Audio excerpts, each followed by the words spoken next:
This is what we are here for.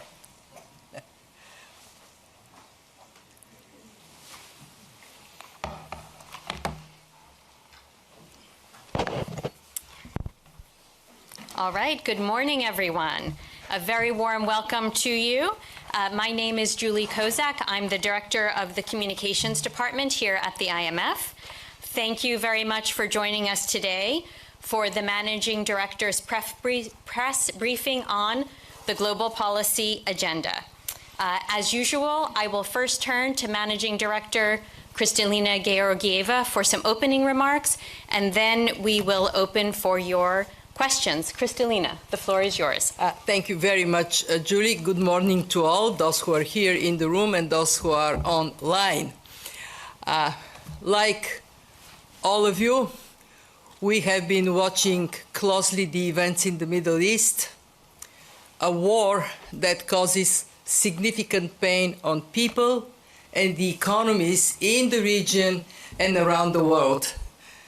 My hopes, my prayers are for the current ceasefire to lead to a durable peace. The impact on the global economy is already large. Even if the conflict is short-lived, extensive infrastructure damage and supply chain disruptions are pushing prices up and slowing global growth down from 3.4% last year to 3.1% in 2026. But if the conflict persists and oil prices stay high for an extended period, we must brace for tough times ahead. Our World Economic Outlook outlines a range of scenarios. In the most adverse case, growth could fall to 2%. And the shock is global. All countries are affected by higher energy prices. But the negative impact is highly asymmetric, with the biggest burdens falling on countries that import energy and have limited policy space. In many cases, these are low-income or fragile economies. They need attention, and an important focus of our discussion this week is on how we can best support them. In this world of frequent shocks and uncertainty, what is our policy advice to our members? In the short term, maintaining macroeconomic and financial stability is key. Understandably, governments would like to help businesses and people hit by the exogenous supply shock. My advice? Look before you leap. On monetary policy, for countries where monetary policy was well calibrated before the shock and expectations remain anchored, wait and see is the right approach. In other countries, early policy action may be required. On fiscal policy, we have been warning for some time that public debt is constraining fiscal space. I want to stress what is different this time in comparison to COVID is the cumulative impact of shock upon shock. It has pushed debt to dangerously high levels. Global public debt is on track to breach 100% of GDP in 2029, a level not seen since the aftermath of World War II. So to maintain their fiscal policy credibility, policymakers need to strike a careful balance between safeguarding fiscal sustainability and protecting those who are hit the hardest and have least capacity to respond. The good news is that many countries have so far avoided untargeted tax cuts, energy subsidies, and price controls. The not so good news is that we are seeing some countries putting in place untargeted measures, export controls or broad-based tax cuts. While the intention behind these measures may be good, it is to protect people from the shock, such untargeted actions will only prolong the pain of high prices. Finally, even as policymakers respond to the short-term effects of this shock, they must not lose sight of broader forces affecting the global economy, from geopolitics and trade to technology, demographics, and climate. We must adapt our policy to these long-term trends by accelerating growth-oriented reforms, because these reforms will protect us from the shocks to come. Policymakers will need to carry out structural reforms to lift productivity and growth. A strong economy is the best buffer. And once this shock passes, then we need to rebuild policy space. Now let me turn to the role of the IMF. As our global policy agenda makes clear, we serve as the firefighter for our member countries, and we are committed to helping them navigate this complex landscape. We anticipate near-term demand for IMF financial support to range between $20 and $50 billion. This represents augmentations of some existing programs. Currently, we have 39 programs, and prospective demand for new programs from at least a dozen countries, a number of them in sub-Saharan Africa. We are coordinating closely with the World Bank, with the International Energy Agency, with other partners, including at regional level, to maximize our combined response. Even as we step up our support, we continue to adapt our toolkit. We are doing very important review of program design and conditionality, comprehensive surveillance review of our FSAP, so we can further sharpen the policy advice we provide to our members. We continue to work on countries on debt, including through the Global Sovereign Debt Roundtable. It will meet again this afternoon. And as our member countries navigate this moment of uncertainty, we are helping them think ahead so they can handle any form of turbulence. We love our membership. Thank you.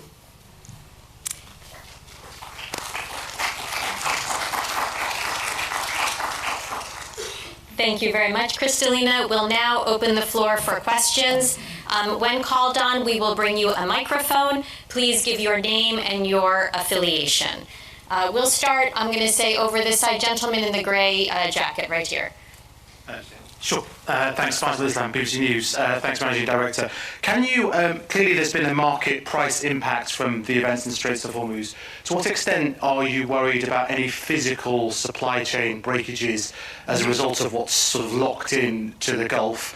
And just to clarify the advice to central banks on this wave of inflation, are you saying just sort of pause, don't think you have to chase this inflation rate first and foremost, and don't think you have to raise interest rates kind of almost preemptively? Thank you for your question. Yes, we are concerned about the physical breakdown in supply chains. We are already seeing, especially in Asia, that is highly dependent on imports from the Gulf, that there are shortages in place not only of oil and gas, but also of naphtha, of helium, and that is creating already some disruptions, and that we need to recognize is not going to evaporate overnight, even if the war ends tomorrow. Why? Because a tanker is a slow-moving vessel. It would take 40 days to get all the way to Fiji. So we need to be prepared that the impact of the supply disruptions in the weeks ahead is going to deepen. So what do we tell countries? Use measures that can economize energy. And I have seen some countries doing exactly that, putting in place incentives like make public transport free, incentivize people to take it, or work from home. We did it during COVID. I don't see a reason why not do more of it now. Or switch to a less energy-intensive activities over time. So that is where we are. I'll give you just one example. Jet fuel. Something that I learned yesterday is that Korea is a big producer of jet fuel. They are an importer, but a jet fuel exporter. And fortunately for the world, they are one of the countries in Asia that has strong reserves of oil and gas, and that allows the economy to function well. But they need new supplies, and as I said, the tankers are slow to move. In fact, what we have is a 20th century type of shock, slower moving shock, in the 21st century. To your second question on advice to central banks. What we tell central banks is if you have high credibility, signal that your objective is to protect price stability, but don't rush. Wait to see how conditions would evolve. If we are to move faster out of the war, it may not be necessary to take action.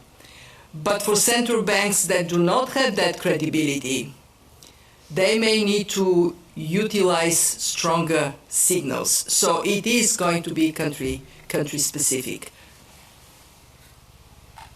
Okay, let's go to the middle. Gentlemen, sort of toward the back of the middle.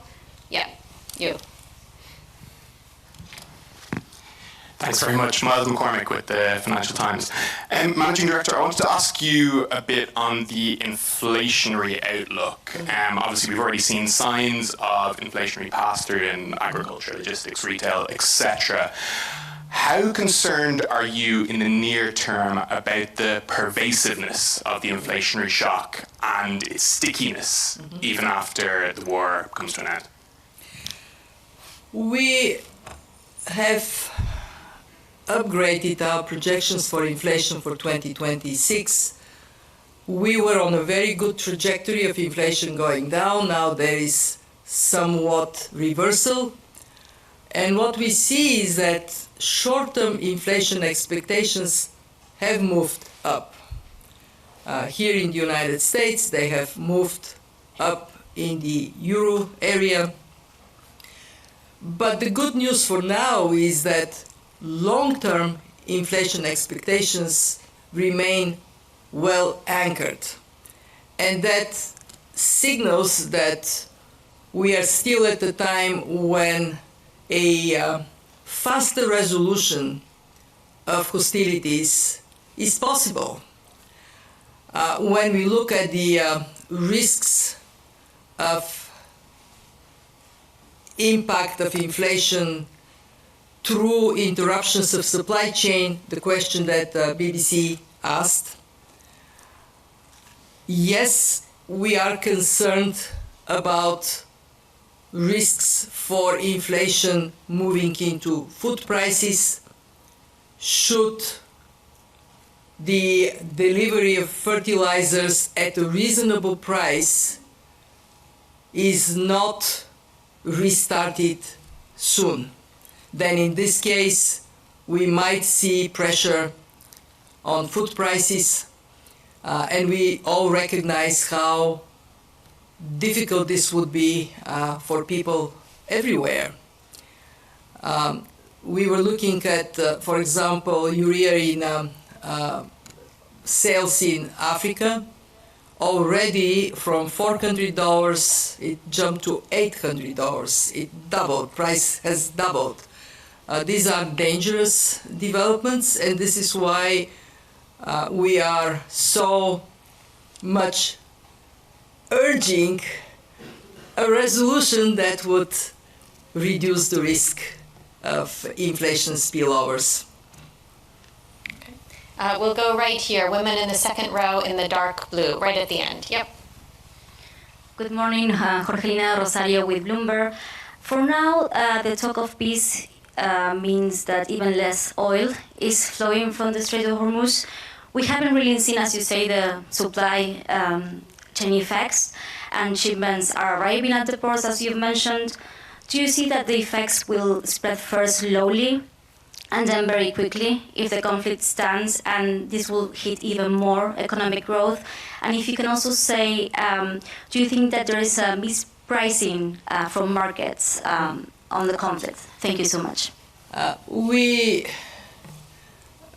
look at the impact of interruptions of supply of oil and gas with great concern, because it has significance across the board in economies. And we recognize that how big the impact would be on growth, on inflation and on growth, would depend on the longevity of this interruption of supplies and on the scale of damage on energy infrastructure in the Gulf. What we also recognize is that March was a tough month, but April is likely to be even tougher. Why? Because the tankers that left by February 28 have reached their destinations, and there are no new deliveries coming.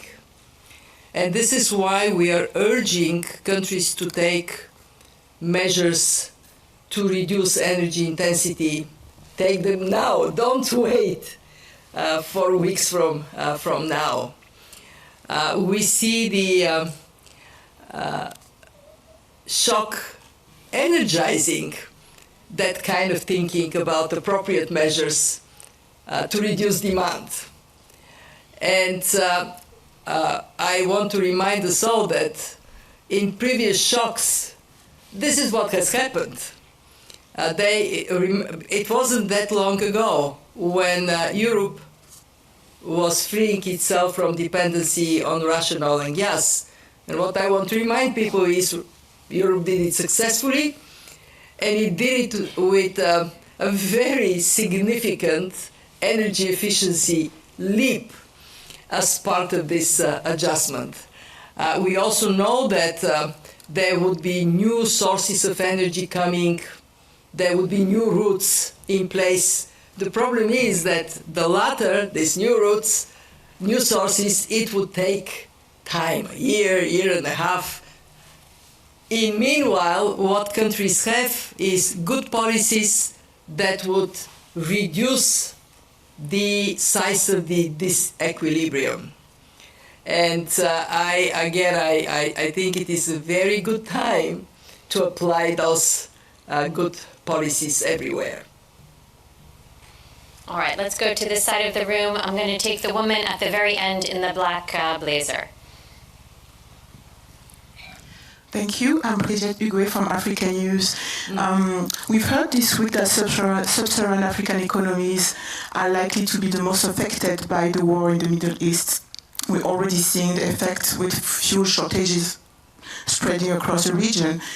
And you just mentioned how the war has been driving demands from new IMF programs, including demands from sub-Saharan African countries.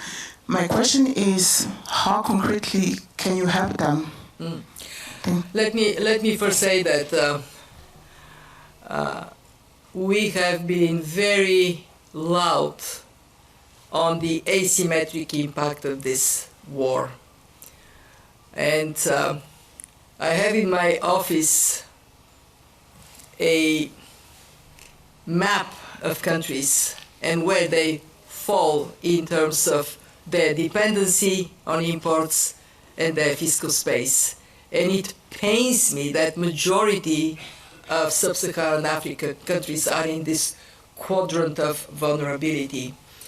And therefore, we are very determined to use this week to identify which are the countries that most urgently need support, and then come out of the week with discussions around the way we would support them. But let me emphasize that the most important thing we do for our members is to help them help themselves, to have strong policies during good times to build buffers, so during bad times they can protect their people. And I am impressed by how much countries have done, including countries in sub-Saharan Africa. I was with the African Consultative Group yesterday, and I can tell you the ministers, the central bank governors, didn't ask for money. They asked for urgent policy advice. They asked for our support to develop further the local currency markets in Africa. But of course, there would be need for financial support. And as I said, we are prepared, and we would move very swiftly to respond to requests for countries. And actually, my message to the membership is, if you need help financially, don't hesitate, move fast. Because the sooner we act, the more we would protect the economy and people. All right, I'm going to stay on this side of the room. I'm going to go to the woman in the front row with the kind of tan blazer. Yes, please go ahead. Hello, Fatma Ibrahim from Amal magazine. My question is, have any country in MENA region like Egypt and similarly affected one formally approached IMF for more financing support, and what updates regarding this requests? Also, what the IMF assessed for the measures that taken by oil importing countries to reduce the impact of the war. Thank you. It is very rewarding to see how Egypt, having implemented difficult reforms, is now in a better position to face this shock. And in fact, we are not at this point discussing augmentation of the Egypt program, because the country, yes, it is affected. We have seen that both in terms of some currency depreciation, in terms of the impact on energy prices domestically, but the government has acted very responsibly. This is a case when measures put in place are the right measures. They are well targeted. We use the fact that we have built well-targeted social protection system in Egypt over the last years, and they are very well calibrated within the fiscal space Egypt has. Of course, should conditions worsen, we have a program that is, we of course can review it from a perspective of should we do some more. But at this point, we see Egypt as one of the good examples of a country that has gone through difficult reforms, has built responsible policies, and is acting in a way that helps people that most need this help. When we look at the broader Middle East region, I can say with great sorrow that the impact on growth there is the most severe. We are actually downgrading growth projections for MENA at the most by 2.3%, down by 2.3%, which is, what did it bring MENA's growth? And so when you look at the distribution of this downgrade, not surprisingly, the oil and gas exporters see the biggest shrinkage of their economies. Actually, so we go down to 1.4% for 2026 for MENA. 5 out of the 8 countries that are oil producers, their growth goes into negative territory because of this shock. Okay, very good. Let's go back to the middle of the room. I'm going to go to the gentleman, third row on the end here. Thank you very much. I'm Amitabh Sharma. I'm from the Gleaner from Jamaica. Managing Director, I would like to also, we are looking at the Middle Eastern war, which is causing a lot of problems, but also I would like your insights on the climate change, and which is a huge problem, especially after Hurricane Melissa, wherein the western side of the island got flattened out. That's a recurring problem. The storms are becoming more severe, and the weather patterns are becoming more severe too. How do, Jamaica specifically, Caribbean, how do we have those buffers in place and to move forward? We cannot control the storms, but how can we protect ourselves? Thank you. It is such a painful story, the one of Jamaica, because of the hit of the hurricane. Actually, you had 2 hurricanes following each other. We see that happening in many climate vulnerable countries on a repetitive basis, more frequently, with more severe impact. We had across the world this climate phenomenon becoming more of a threat to countries. In the case of Jamaica, we actually did provide emergency financing. We were part of a coordination group with the World Bank, the Inter-American Development Bank, CAF, and of course, under the leadership of the Jamaican government, the Prime Minister personally took upon himself to make sure that international support is well coordinated and as impactful as possible. So what can Jamaica do? What can countries do? First, it is important to recognize we're not going to go back. We would go forward in a more climate sensitive place. For the economies like Jamaica, it is crucial to build resilience to these shocks, both in terms of how infrastructure is constructed, but also in terms of fiscal buffers and insurance products. Jamaica is one of the leaders of using insurance, and it helped tremendously.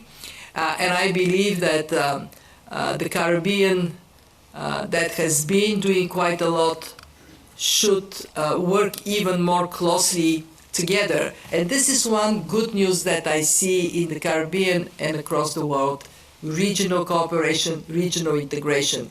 Small countries cannot easily access insurance products alone, but when they pull together, they can do it. And learning from each other, taking that precautionary measures together, but also finding opportunities to strengthen growth, work in a way that enhances the viability of their economies. This is a very positive development, and we have been supporting it, and we will continue to support them. And just to say, for all of us here in this room, tough when you are in a big country. Imagine what it is to be on an island. Imagine what it is if you are on an island in the Caribbean or in the Pacific. And you're on the end of a very long chain. The Pacific is even in a tougher place, very long supply chain. So as we think of our difficulties, spare a thought for those most at risk. Let's go over here. A woman at the very end here. Yes, thank you. Hello, I'm Catherine Chan from Business World in the Philippines. So, Managing Director, you've touched on the looming oil shortages in Asia, but I wanted to just zoom in a little bit. How is this conflict affecting ASEAN economies? And of course, given these shocks, what policy steps now should ASEAN governments prioritize to weather these shocks and boost their resilience, as well as possibly attract investments amid this? Thank you. ASEAN countries have been very determined to put in place good policies and strong institutions. They have done it over the last years. Actually, ASEAN is a bright spot in terms of growth and in terms of economic dynamism. When we look at the impact of this shock, because of this strong build-up over the years, ASEAN is actually weathering the shock as a group of countries relatively well. But there is a big difference across ASEAN countries. Most ASEAN countries are energy importers. There are some that are exporters. They have that easier position. For the energy importers, those that had very little to none in terms of reserves of oil and gas, the situation is much more difficult. And I very much sympathize with the people in the Philippines, because I know that your country does face that difficulty. ASEAN has chosen a path to regional integration and more regional trade and more cooperation on the big transformative trends in the world, on technology, on AI, on trade. They have taken very important steps to strengthen their interconnectivity. And the Philippines is now leading the ASEAN. I am going to be there when the meeting takes place, and I do believe that this is very important for regions that have the potential to trade more within the countries of the region, build that integration. You will benefit from it in a more shock-prone world. All right, let's go right here to the middle. The second row, a woman in the black blazer. Ina Gadzinska, Ukraine, Textor.ua. How could the current war in the Gulf affect another major war in the continent, the Russo-Ukrainian war, in both economic and security terms, given that aggressor, the Russia, may stand to gain high oil and gas revenues? Thank you.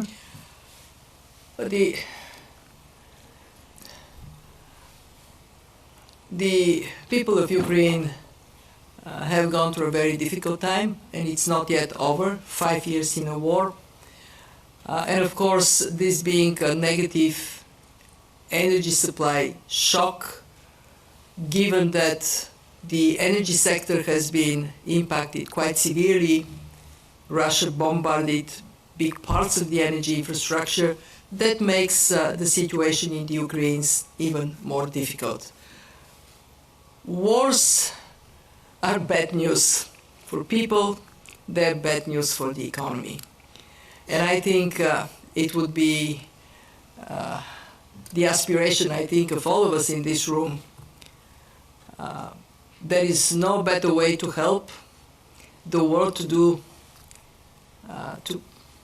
help its own people, but for the wars to end.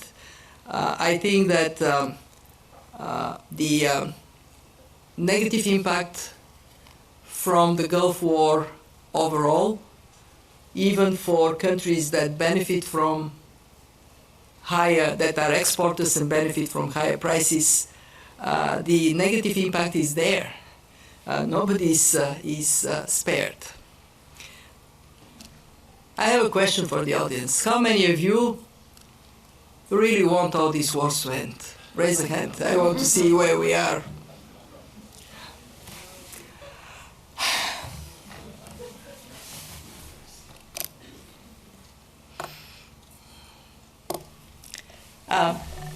Okay. We're done? No, we have time for just maybe a few more questions. So let me just go to the very end here, the woman in the black blazer, first row. Thank you very much. Karishma here from Business Today, India Today Group. Managing Director, you spoke about the ASEAN economy. I want to just take a broader regional look for Asia Pacific.